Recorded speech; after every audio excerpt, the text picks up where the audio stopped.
All right, welcome everybody. We're letting people file in here. Thank you for joining us for our special session we're having today of our threat education series. We'll be talking about Log4Shell vulnerability. We'll give people a couple minutes here to sign in. In the meantime, my name is Eric Wing. I'm one of the technical leaders here at Trend Micro.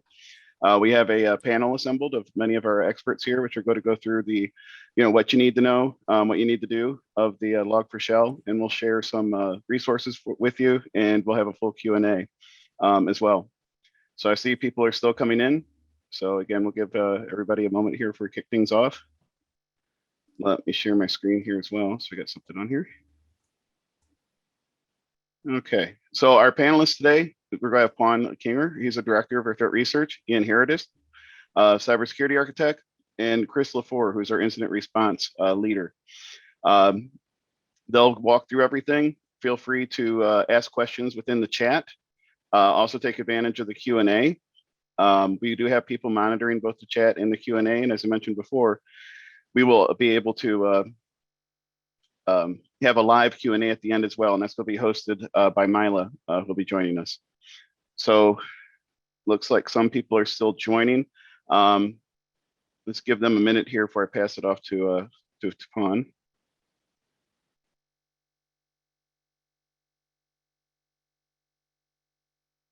All right, so people are still coming in here. Apologize here.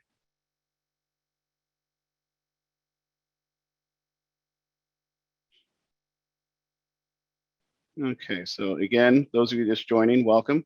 This is our special session for the Log4Shell vulnerability. And I'll just do introductions here one more quick time because it seems like there's several people still joining. Pawan Kinger is our director of threat research. Ian Herodis, cybersecurity architect. Chris LaFleur, incident response leader here. With that, let me go ahead and we can officially get things started. Also remind you again, please utilize the chat. The online Q&A, we'll try to answer as many things as we can within there. We'll also have a live Q&A. We'll be able to ask questions directly and interface with people. So with that, I'll go ahead and hand it over to Pawan. Thank you, Eric. I'll just share my slides. Yeah, there you go.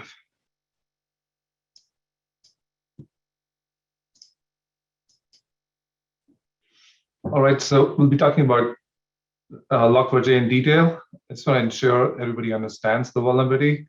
I'm trying to keep it very simple. I want everybody to understand something I noticed working with customers and some of our field. It's really an unusual vulnerability in that sense. It's critical, of course, but it's unusual to understand as well what exactly is happening. So I'm just going to walk everyone through that. And so what's Log4j? It's essentially it's a library that's used for logging from Java applications. It's maintained by Apache Foundation.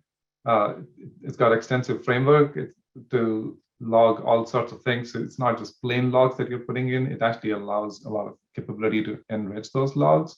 So what happens is when I'll go into the details in a sec, and I think this detail is already available in public, so it's actively being exploited, and we'll talk a lot about that. But in terms of just understanding the vulnerability, what I see is the descriptions themselves from the advisory are not really so easy to digest. And I'm going to break that up real quick for everyone to understand. Now, a lot of descriptions and talk about this vulnerability is all around JNDI. It's essentially, if you want to read the complex definition of sites, it's an API for Java naming and directory interface. Again, no need to go into too much detail, but as I said, when you're logging from an application, there's a lot of context that you want to add to your logs. For example, if it's coming from a container, you want to save the container ID, or if you're a developer, you want to save the Java version from there. So there's a lot of context that you would want to save, and Java has a feature where you can enrich your logs by doing some kind of lookups. And these lookups, as you can see, they're remote lookups, so they can be very risky, and JNDI is just one of the ways where you can cause a remote lookup to occur. Now, that's where all the vulnerabilities are around, so don't go caught up in the details about JNDI. It's just that something your logging application is able to do some remote lookups. Essentially, what's the root cause of the vulnerability? So as I said, this vulnerability is in the JNDI and Log4 components there. What's really happening here is that a user sends untrusted data, or an attacker could send some data. There's a lot of Java applications out there that simply take that data untrusted and pass it on to Log4j with really no sanity checks in between. And that's what causes this data to just make its way all the way down to Log4j component. So the culprit here is really no validation of inputs. If you're a developer, that really ensure that any input you're accepting from your users really doesn't make it to your logs or any part of the application for that matter, to without getting some validation there. Now, very quickly, I'll talk about the attack mechanism itself, like what exactly is happening. And so a user can send, or an attacker can send an HTTP request to an application through headers, through the body, etc. And you could end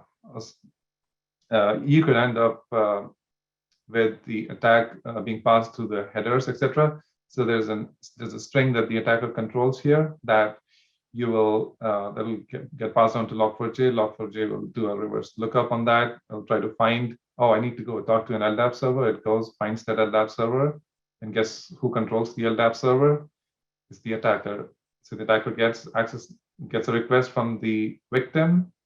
The victim actually, and I'll show that in a more schematic diagram here.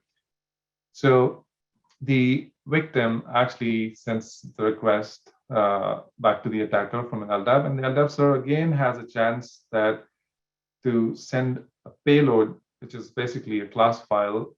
So you can run literally anything. So the attacker has full control of what he sends back, and that gets executed on the victim server.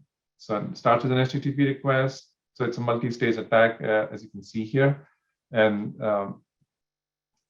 so once this bytecode is sent, that could do anything. And Chris will be talking a lot about what exactly can happen, and we'll talk about some defenses. Over to you. All right, thank you. Let's see here. Ian? Okay. All right. So yeah, the impact here is quite interesting, actually, with this. You don't even need a front-end server itself to be compromisable by this vulnerability. As what was being said here, it's all about the enrichment of the log piece, right? So those logs get sent over into a server that you're collecting your logs, and it could be inside your core network, which basically allows your attacker to essentially get past nearly all your security and immediately directly into the core of your network to drop whatever payload they want to do. Now, for example, payloads that we are seeing out in the wild right now is we have seen a lot of coin miners, which is obvious, pretty easy to automate this attack. I can scan the internet pretty quickly and then proceed to basically drop my miners out, right? So things to look for, watch for CPU spikes all of a sudden across your environment. That will be a sign that you probably got a coin miner in your environment. The other pieces that we're seeing too that are being dropped is we started to see some payloads with ransomware attached to it with some wormability capabilities in it. And we have seen in 2 or 3 cases now from telemetry data as we're collecting it, where we're seeing some possible Cobalt beacons and other downloaders like Sword, items like that are starting to utilize it. I will say right now, it does seem like we have more like the script kiddie crowd involved, but this can morph and turn into real critical vulnerability that if you don't patch and you don't put the proper protection in place, can lead to higher end and more sophisticated attackers, right? We know specific ransomware groups that love to use vulnerabilities like this where they can just easily get into your network and immediately put a foothold in. All right, Ian? Yeah, so thanks, Chris. It's explained it pretty well, and Pawan previously before that. So I'm just going to go through, really about some of our protection elements and visibility of this vulnerability within inside some of the environments that we're looking at here. So first and foremost, apply patches when they become available, and a number of patches are made available from the vendors, and obviously the actual library itself is available to actually push out a patch already. In terms of the most latest up-to-date events, this includes both our products and the solutions that we give you to protect you as a customer. You can see all of the latest blog article and information from that also. Also, we've now released a vulnerability scanner that you can test your own applications with. We've got a lot of detail surrounding this, so please reach out to any of the Trend Micro team to actually go through this with you. And we have a few more details in the Q&A at the end if you want to know a bit more about this. But what I thought I'd do, so Chris and Pawan talked you through this scenario. So on the left, you have the attacker environment trying to get to an enterprise environment. Now, on the right-hand side, there are some protection elements that I'm going to go over, both at the network level, so you can protect some of the elements coming in, so the actual exploit code going against some of these vulnerable pieces of code or these libraries. And also we can provide you some protection and mitigation until you can get round to patching and identifying some of the assets within inside your environment. We can do that with both server technology, so we can wrap a small bubble of technology around that to block the vulnerability and exposure. And we have a runtime application security prevention layer, RASP, to protect your application as well. But in terms of the actual overall sweeping, we know that there's lots of threat intelligence coming out all of the time. If you're a Vision One customer, we've already rolled a lot of that intelligence into the sweeping mechanism. That's run daily, and you can force some manual scans on that as well. In terms of the search queries, we've loaded up some of the search queries for you, and you can search across your estate. So here you can actually see some of the IPS rules and triggers that are going on within my environment. I've got some indicators that something's going on, and you can really build up a picture of the attack as it's going with inside your network. I've showed you both here. You've got a detection only, so you can put these detections in detect only mode. This filter is actually going out as a prevent mode. But if you want to test a few things out, then there's nothing stopping you doing that also. But Vision One is giving you this visibility into that data there. And also across your network stack, across the endpoint, across the server space, it will start to give you those indicators. So this is from the Deep Discovery Inspector. So any customers using our Deep Discovery Inspector component that's looking both north and south, so egress and ingress, but also laterally with inside your environment, because we know when exploits are delivered, we know that attackers are looking to move with inside your environment also. Also, I'm a great fan of this view. It's the observed attack techniques view. So this will give you a story of an attack. It will give you the ability to see the alerts actually aligned to the MITRE ATT&CK framework and give you the ability to drill down in further. If there's any more suspicious events, what we're doing is aggregating all of those events actually into a workbench summary. So what you have here is a possible exploit of this particular exploit that we're talking about today for Log4Shell. And it gives you the ability to really see the score and impact of this, but also see the highlights, the common events that are happening with inside your environments. Some of the key challenges here we have is identifying who's impacted and what sites are being called upon to download some of that communication also. So what I thought I'd do here is just give you an insight of there's many customers out there on both Cloud One workload protection and also, or workload security, and also deep security. So once you run a recommendation scan, and Pawan will talk about this later, that recommendation scan is pretty aggressive in terms of identifying any Log4j exposure, any libraries that are being used, both renamed and custom installed. But you can see at the top here, my recommendation scan has alerted me that an IPS rule is available, and Apache Log4j remote code execution vulnerability IPS patch is now installed. Now, if you then get an exploit that's triggered against this vulnerability, you'll get alerts both if you're a Vision 1 customer, a Trend Micro Vision 1 customer, you'll get it in that console, but you'll also be able to see it in the workload protection console as well. In terms of the server protection part as well, we've also developed a log inspection rule. So this will give you deep telemetry inspection of any logs that are associated with this Apache Log4j. We know that inspecting logs can be quite challenging at times like this. So we want to give you as much visibility as possible. So this will aggregate all of those logs for you and give you visibility to your environment.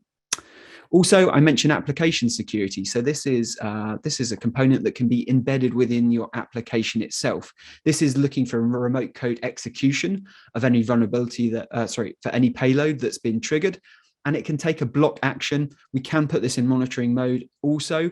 And you can see here, once you get that block, for example, you can see the MITRE ATT&CK information and also the exact method that was used, and also the command that was actually blocked.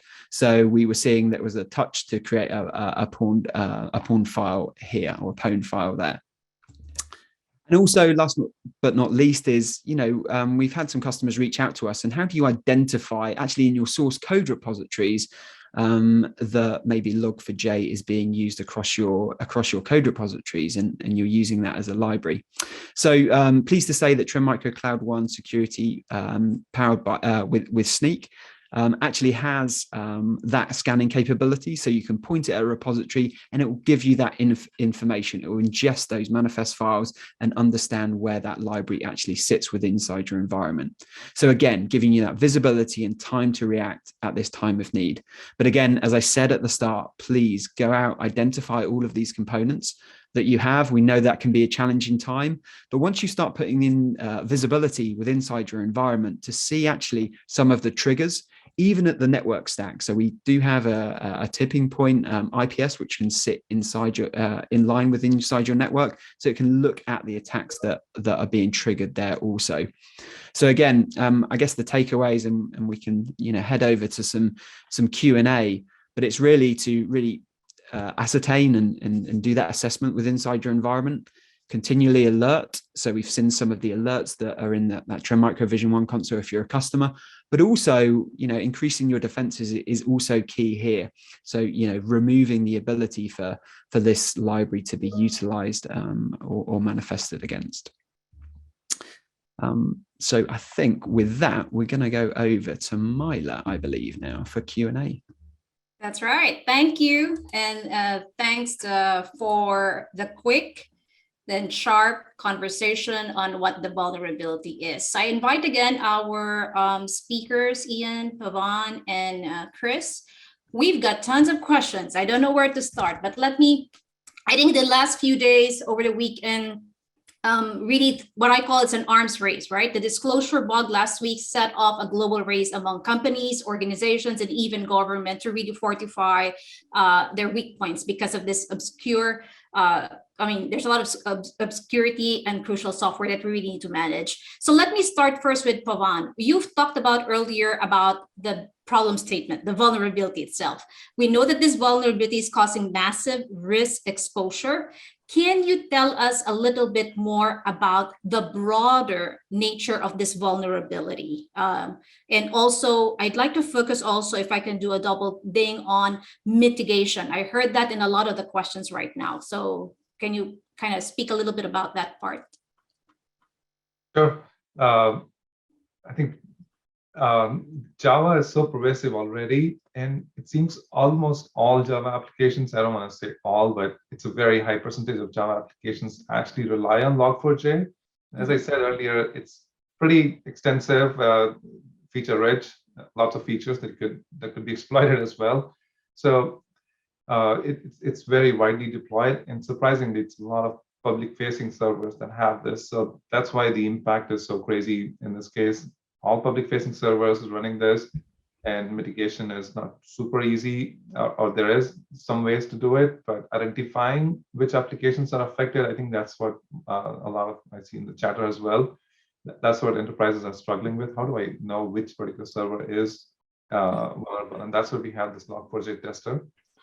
In terms of mitigations matter, you asked, there are non-third-party technology mitigations as well that have been floating around and super effective. As I said, this vulnerability is quite unusual. The effective mitigations are literally getting rid of that library if it's not being used, the jar file. There's a mitigation to simply get rid of that from your system. Then there's very easy mitigations if an application can be restarted. There's certain flags that we can use in the command line or just set as environment variables that will prevent these lookups from happening altogether, which mitigates the vulnerability fully. Mhm. Yeah. And of course, the big question I'd like to go over to Chris. You've talked about really the scale and impact of this one. Again, the brutal reality is ransomware is really starting to go full force upon 24 hours upon the discovery of this vulnerability.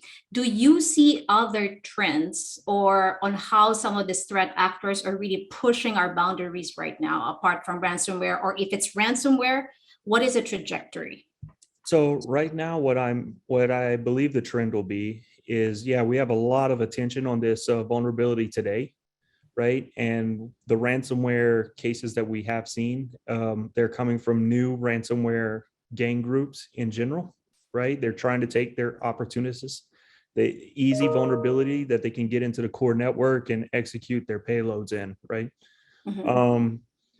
My concern from an incident response side of things is we get 3 weeks down the road and everybody forgets about Log4j, right? And everybody thinks everything is good and we miss something. And that's when you're going to run into the big ransomware gangs, right? They're going to take their time. They're smart. They know what works already. And they're going to wait their time, just like the proxy shell that we see with Exchange, right? I mean, Conti, for example, is blowing that thing up all over the place, and it still hasn't been patched everywhere. That was a vulnerability that was a 10 rating from March of 2021. So that's my concern as an incident response engineer. Please make our lives easier. Patch up, and that way we can stop the bleeding on this. Mhm. I don't want to leave with that, Chris. We got another question in here that I just want to wrap into it, because if we're seeing ransomware, do you also see attacks on HTTPS or any other on the web server side of it? Right. So basically, so ransomware itself won't come through HTTP or HTTPS. Right. That piece there is going to come down through your backdoor, your CNC server, callback server for whoever doesn't know the acronym. That traffic, that's where the tipping point filter will come in, right? To get in between that traffic, understand what the piece is. The other part too that you need to look at is your firewalls. You need to validate them. Make sure that they're not just stateful packet inspection. Make sure that they're doing stateless. If not, a tipping point box, for example, would be ideal on that. The other benefit of that is that the attacker can't see the tipping point box because it looks like a switch on the network. It's working off a layer 2. That's important. So I can't circumvent it if I don't know it's there. The other part about it is that when you're dealing with the stateful inspection piece, even if you find the callback address and you say, you know what, I'm putting the rule in and I'm going to block it. If you don't reset your network connections on your firewall, you didn't stop the attacker. So just keep that in mind. That's one of the main differences between a stateful and a stateless inspection. Right there, we're not looking at just establishing connection. Let's inspect what the packets say and stop the traffic itself. That's correct. The other one I want to go to, Ian, is that let me get the elephant in the room. It really takes a long time, days to weeks, to really patch. We know that already, right? So are there workarounds? Are there certain things like, for instance, how do we buy time as we are doing those patches little by little, as the exploit continue to persist? Yeah, I guess what I've described in some of the sort of mitigating factors where we're deploying some sort of IPS technology or virtual patching, as the industry would call it. Also, it's really buying you that time, because we know that customers do struggle, unfortunately, with that whole identification process and patching. But I'd say it's a multi-layered approach. It's making sure that you've got your networks side, sanitized, and make sure you're observing that, making sure that you've got your servers, and really identifying where these applications exist. Because I think there's a worry out there that I need to protect absolutely everything against this vulnerability. At the end of the day, it's only the applications that are, within using this particular library that are going to be affected. But it's ubiquitous, right? In terms of Java, like it's used everywhere. So I think that's the nervousness about it, identifying it. But yeah, buying time is just one part of that protection element. But also we've got, file reputation, web reputation built within our systems to identify the next phase on. So, 100% detection, silver bullets, unfortunately they don't exist in security. So it's really about that layered approach.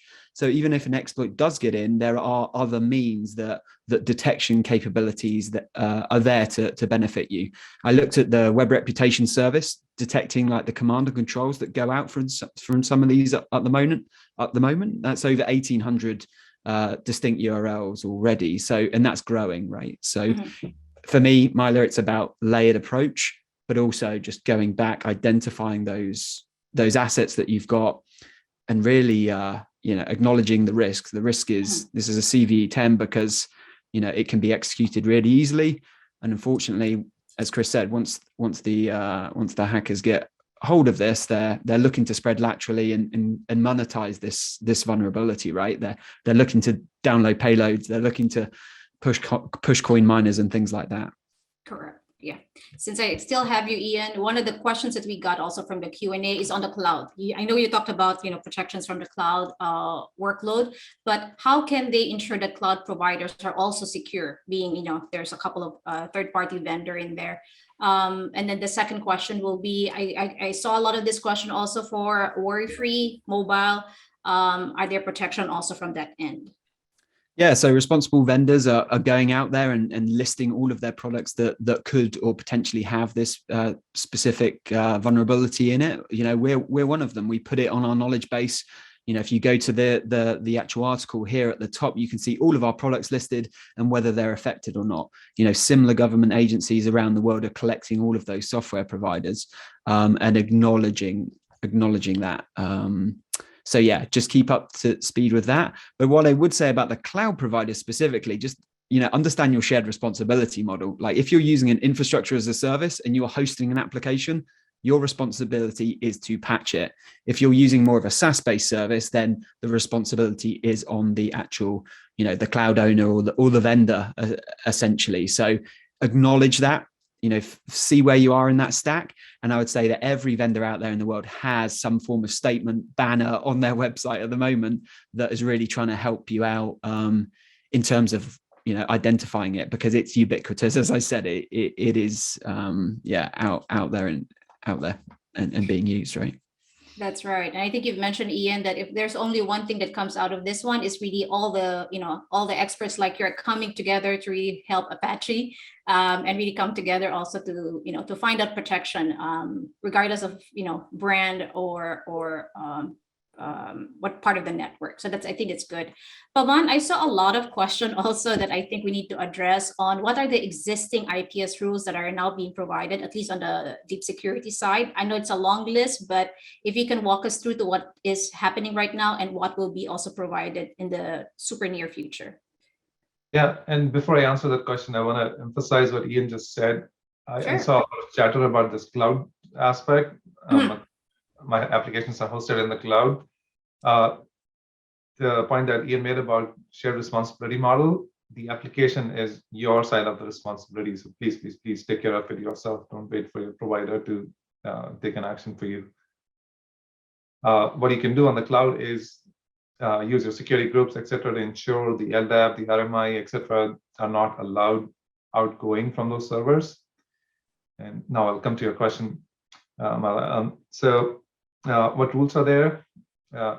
We already, so the good thing in this situation was that we already had an out-of-box a generic rule to prevent these JNDI attacks. These are not new, by the way. They have been around, being talked about since 2015-ish, and there's lots of researchers have contributed there. There's lots of vulnerabilities that we protected.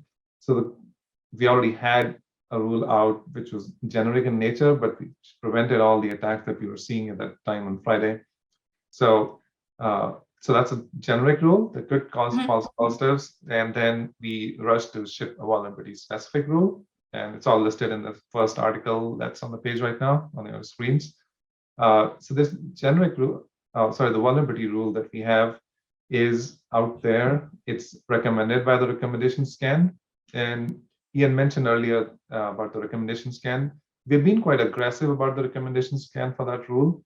When I say aggressive, it's very opportunistic. What it does is it's actually looking for even custom applications that you may have that are using Log4j. We're actually aggressively going and looking for Log4j as a part of the running process, like part of your Java command line, actually. And so that, the more servers that we can protect, that's our goal right now. There is no new rule plan at the moment, but there's other rules that can be very helpful. And as I mentioned, it's a multi-stage attack.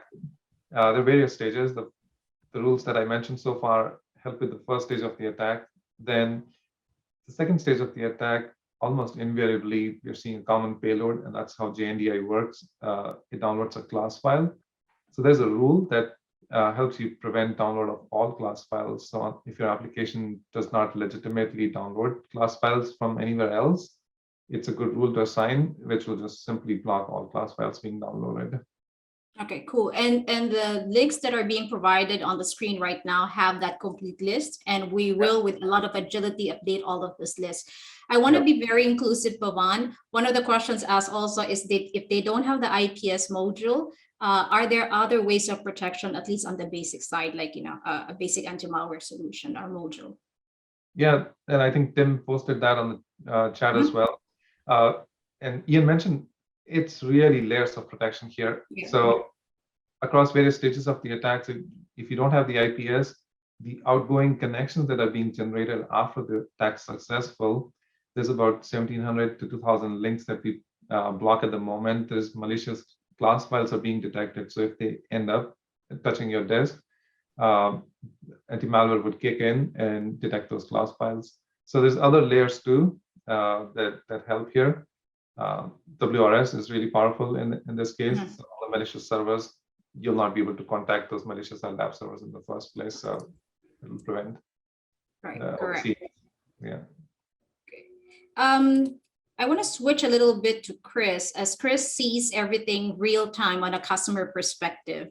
What after, I would say, since we obviously run this on Sunday over the weekend, is there anything noteworthy that you want to share that you've seen emerging right now in the last 48 hours after the big boom of this news? Just that we did get our first reports of the ransomware deployments, right? That happened in the last 48 hours itself from, Friday, whenever this got disclosed. Coin miners definitely seem to be the mass right now. And again, the reason why is because it's such an automated, you can automate this so quickly. We did see back on Sunday, that's where we started to see some Sword and Cobalt Strike payloads getting asked to be downloaded. The other thing too is to look for in your logs is look for the obfuscation of base 64. They'll typically point you to the attacker's address on where they're coming at. That's important. All you got to do is just take that string and drop it into CyberChef, right? And then just translate it from base 64, and you'll get the IP address of where the attacker is coming from. That's how they've been obfuscating their logs. Do know that one of the points was that you can enter this into a machine that's not affected, right? A user login, for example. We've seen a lot of attacks like that lately, where the attacker will just hit the user login, and it will be a failed login because the user password doesn't exist, right? but because that log exists now, it gets forwarded over and then it gets executed. Mhm. So yeah, Good point. it's still ongoing. Let's just say that we're just starting, right? Yeah. And this is Another- still developing. Right, Yeah. Chris. And we're also observing some of the secret tokens being stolen, especially AWS tokens. We're seeing some evidence of that. It's really easy. Once you get that, who cares about this server specifically? Well, I can just steal the AWS credentials. So the attackers are really after those tokens too. There's a lot of sensitive information that can be just elicited out. Mhm. Correct. And and that's correct, right? All of this vulnerability will be re-exploited. It's only about the time element. There's a lot of question about our scanner, and I'm glad that people are paying attention to that. That's the biggest help we can do right now. I'm not sure whether Chris, Pawan, or Ian can talk a little bit about it. Some questions that we have here is will the recommendation scan, should we run the recommendation scan to make sure the new rules are there? Or maybe let's walk them through what exactly is the output of that scanner that we put together for them. Yeah, so actually I'll take that one. Thanks. So the second link on your screens, the Log4j tester, it's a tester that Trend Micro has put up together, and I saw there was a lot of questions about this. So it's a very simple tester for public and custom applications. So if your application is not public, there's still a method there. So if you go to that page, you'll find two sections there. One is where you can actually enter the URL to one of your public application and test it right from our website. What it does is essentially when you put in your URL, it sends a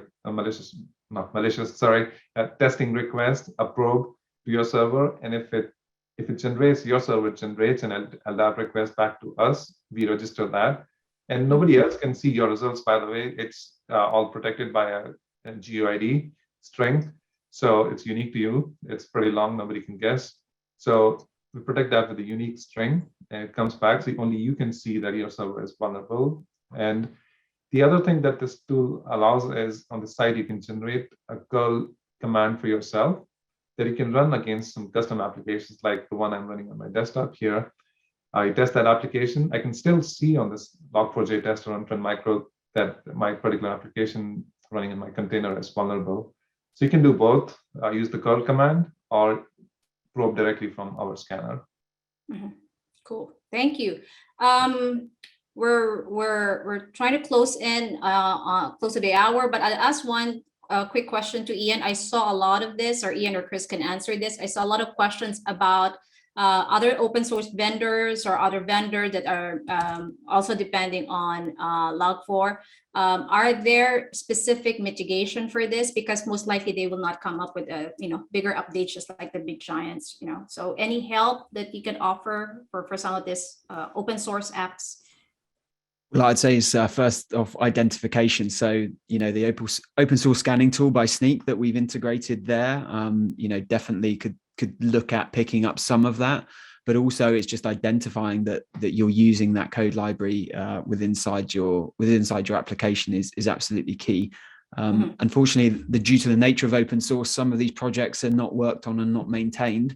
But the actual library itself, there is that you can cross-reference that and bring it into your application if you're familiar with how to do that.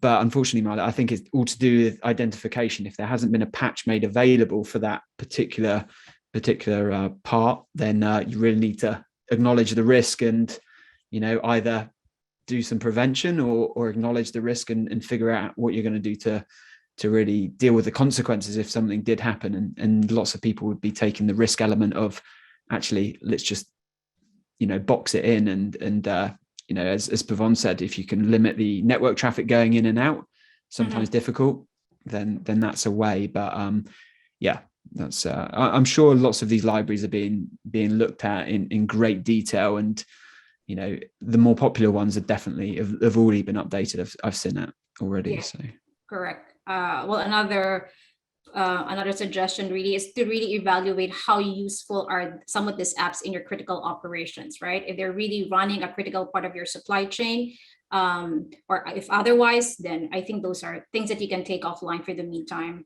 if they're not really very strongly necessary. So that we would love to answer a lot of the questions. So what we will do from here is that I'm seeing a lot of questions on the actual use of the tester.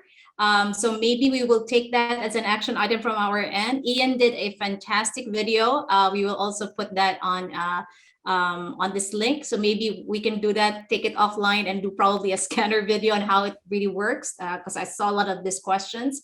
A lot of people asked our product updates as well. So we will push that. It's actually in, it's also in our KB format. And for some of the questions that we're not able to answer, we will take this with us and we will populate some of this in the breach detection website that we just forwarded to you. So one last big question to our panelists. What is that one key takeaway that you want our thousands of participants right now listening to take away with them? One big strong one that they have to do as soon as they log off from this session. Ian, can we start with you? Yeah, it's visibility first. I'm afraid it's getting that visibility across the estate and trying to acknowledge that risk and yeah, build out that plan. But lots of people are already doing that, and I acknowledge that. But as Chris said, it's not going to go away, right? It's you need to acknowledge it and build up that plan. Correct. Cool. Visibility. Pawan, one last key word. Yeah, my takeaway from this would be best practices, limiting what your server can actually do. We're seeing servers allowing requests on all high ports, very random ports. It should be really restricted. So locking down servers, especially outgoing connections, it's really key.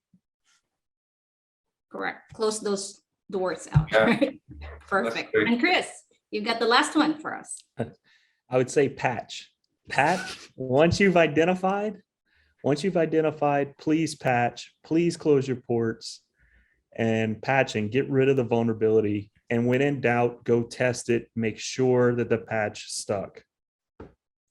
That's right. Well, it's a good way to end. We thank you again for joining us to what we thought was going to be our last webinar, but our purpose here is to educate as soon as big things come in. So thank you for being with us. You can contact directly any of our panelists in here, including myself and Eric. Feel free to work with us. We have the QR code for breach detection, and please try the scanner and reach out to any one of us so that we can help you carry some of the results through. So in behalf of Trend Micro and the gentlemen, Chris, Pawan, and Ian, and Eric, we thank you for joining us. And we hope that we learned one lesson, which is to patch, but also not to be complacent, as attackers never sleeps also. So thank you for joining us, and we appreciate your time. Thanks, guys. Thanks.